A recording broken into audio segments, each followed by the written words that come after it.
You know, as much as I would like to tell you that I live in a perfect world, I don't. And things happen.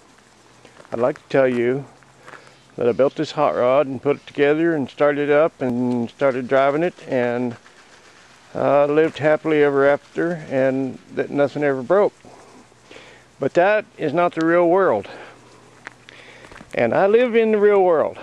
And I was at the car show today in a little town south of here, a little farming community, and they had a parade, and they came over to the car show and asked if any of us wanted to do the parade. So me and my neighbor hopped in this thing and we went and did the little parade, and it was 98 degrees out, and this little baby ran about 180 degrees the whole time, and that stop and go and idle and the heat and all that, and did not have a bit of problem. But I noticed when I started to let out the clutch, there was a bit of a shudder that I never felt before. And of course, in that parade I was letting the clutch in and out a lot, and it got a little bit worse, and pretty soon it got so that if I didn't have my foot on the brake when I pushed the clutch in, it would still continue to creep forward. So in the real world, in the not perfect world, I need a clutch adjustment.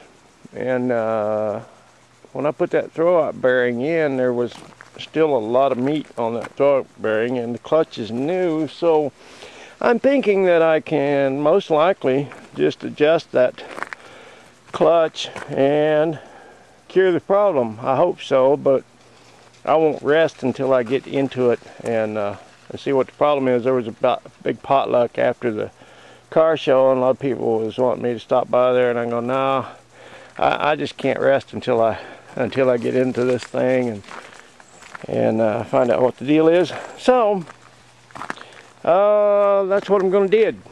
Another thing I did in the not perfect world, in the imperfect world in which I live, and the imperfect person that I am, I came in from the parade and let this thing, when I got parked, the temperature started coming up on it, of course, and so I just let the fan run until it, and the fan kicks off on its own, and I forgot to turn the switch off, so consequently I left the switch on all day and ran my battery down and had to get a jump. So, if I'm going to document all the cool stuff and the fun time that I have with this rig, I need to go ahead and document the issues as well. And there are, and there will be, because I drive it. And when I drive it, I expect, to have to do some maintenance and fix things along the way. So that's all part of the deal. Still part of the fun. So I've got to jump this thing, and I had to get a jump down there. No big deal. You go to the car show and somebody's usually got jumper cables, especially these old rigs. It's always something with these old rigs. So that's the deal. This video will be continued. Thank you.